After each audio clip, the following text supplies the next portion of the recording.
Hello friends, मैं touch of the frozen heart का 6th episode लेकर आ चुकी हूँ। आप सबका थैंक यू इतना प्यार और सपोर्ट देने के लिए। लेकिन एक छोटी सी इम्पोर्टेंट बात, एपिसोड 6 से लेकर 24 तक के सारे एपिसोड्स अब सिर्फ प्रीमियम में अवेलेबल हैं। मैंने काफ़ी मुश्किलों और मेहनत के बाद ये एपिसोड्स अरेंज किए हैं ताकि आप सबको स्टोरी का फुल एक्सपीरियंस मिल सके।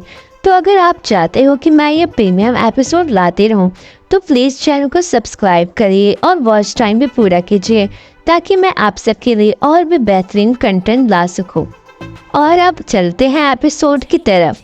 तो हमारे ड्रामा के स्टार्टिंग में दिखाया जाता है सियान नांगोंग उनसे कहता है, जनरल पेई सियान सुआनियों में आपके छोटे बेटे पेई चेंग को सलाह देने के लिए महल में ले आए हैं। यांग बोलता है, आखिर तुम उस छोटे जनरल से मिल सकते हो जिससे तुम दिन रात याद करती रहती हो। इंग कहती है, हाँ मैं तो चेंग से मिलना चाहती हूँ महाराज, चाहे कुछ भी हो चेंग निर्दोष है, उम्मीद है कि आप ऐसा कुछ नहीं करेंगे। यांग कहता है, आप क्या सोचते हैं, क्या मैं ऐसा इंसान हूँ जो सही और गलत में फर्क नहीं कर सकता। इंग स्माइल करके जाने लगती है पर यांग उसका हाथ पकड़ लेता है और वो कहता है, बाहर काफी ठंड है, जाने से पहले थोड़ा और गर्म कपड़े पहन लेना, कहीं ठंड ना लग जाए। इंग कहती है, महाराज आपको भी अपनी सेहत का ध्यान रखना चाहिए, आपको भी कहीं ठंड ना लग जाए। इंग अपना हाथ छुड़ाकर चली जाती है। यांग अपने हाथ देखने लगता है। वो कहता है अपने मन में, जब तक मेरे पास ये मौका है, चाहे ये रात की हवा जैसे हल्का ही क्यों ना हो, मैं चेंग के बारे में पूरी तरह से जांच जरूर करूंगा जड़ तक। अब हमें चेंग और इंग की सीन दिखाई जाती है। चेंग कहता है, माँ। इंग कहती है, मुझे चेंग को अच्छे से देख लेने दो, उसकी शक्ल याद कर लेने दो। चेंग कहता है, माँ दादू ने मुझे कहा था कि मैं आपसे ये बात जरूर कह दूं कि आप जल्दी से अपना काम निपटा लो और घर वापस आ जाओ, वरना चेंग की दवाई खत्म होने वाली है।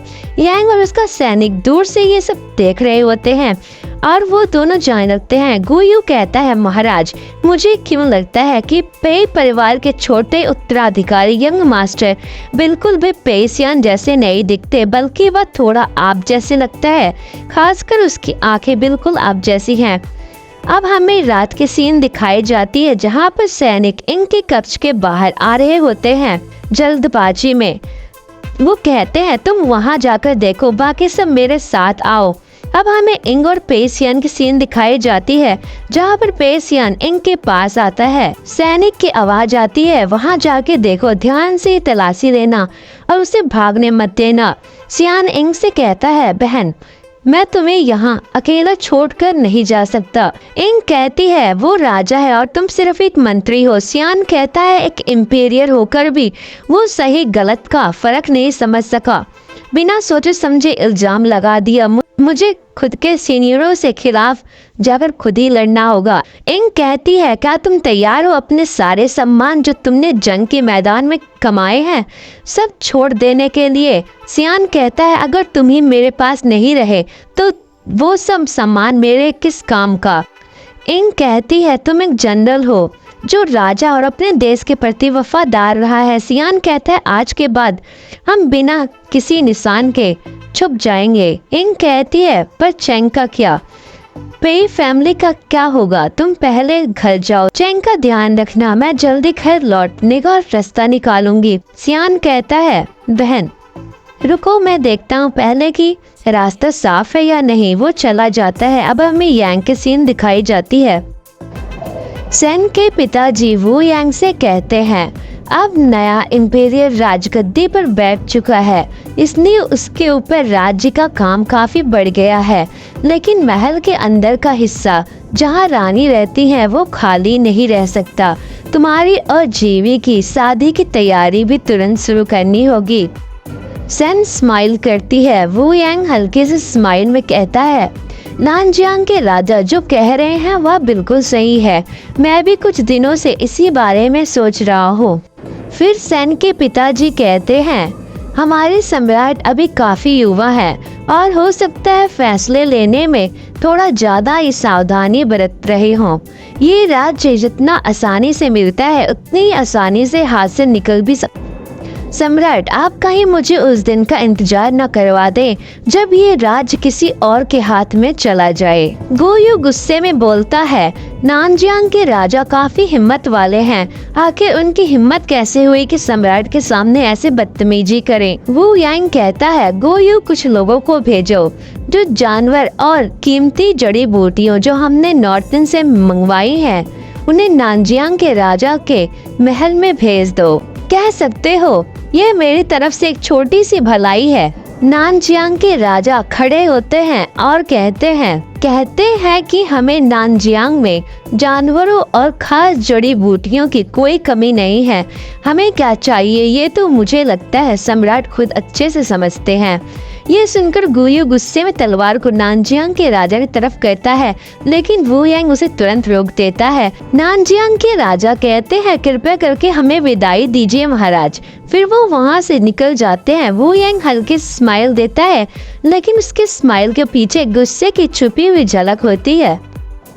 अब हमें थोड़ी देर बाद की सीन दिखाई जाती है जहाँ गुयू कहता है, राजकुमार, मैंने पूरी जानकारी एकत्रित कर ली है। नांगोंग का जो कहना था वो सच निकला। 5 साल पहले उस रात महल में जो कुछ भी हुआ वो सब सच था। 5 साल पहले उस रात महल के अंदर जो कुछ भी हुआ था उसमें सिटी डिफेंस आर्मी की हर हरकत सीनियर जनरल पेई के सबसे वफादार आदमी के जरिए की गई थी। वू यांग कहता है, सब कुछ इतना छुपकर किया गया था कि किसी को कुछ समझ ही नहीं आया और उन्होंने कोई भी सबूत नहीं छोड़ा था। तभी इंग कक्ष के अंदर आ जाती है और कहती है, राजकुमार को बुखार हो गया था। आजकल ठंड भी काफ़ी ज़्यादा हो गई है, इसलिए मैंने खास आपके लिए हाथ गर्म करने वाला एक गर्म वार्मर बनाया है। वो यांग उसके हाथ से गर्म वार्मर ले लेता है और कहता है, क्या ये तुमने खुद बनाया है? डिज़ाइन थोड़ा अजीब सा है, मेरे लेवल का तो बिल्कुल नहीं लगता। गुयू बीच में कहता है, तो फिर मुझे दे दो, मुझे ये अजीब चीज़ें काफ़ी पसंद हैं।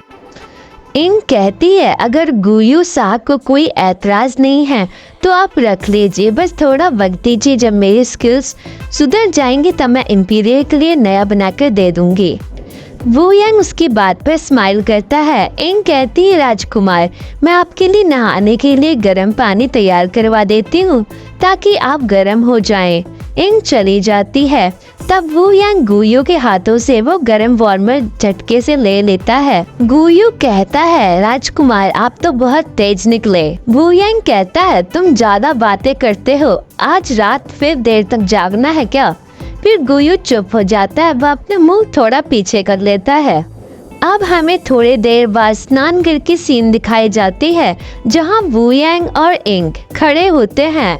इंग उसके कपड़े निकालने लगती है। तभी वू यांग थोड़ा सख्त अंदाज में कहता है, एक सेवक होकर इतना छोटा काम भी आप ठीक से नहीं कर सकते। फिर इंग चुपचाप उसके कपड़े निकलती है। तब वू यांग उसे देखते हुए कहता है, तुमने पहले भी किसी और की ऐसे ही सेवा की थी क्या? तो फ्रेंड्स, यहीं पे हमारे 6th एपिसोड की एंडिंग हो जाती है। Thanks for watching, like, subscribe and share.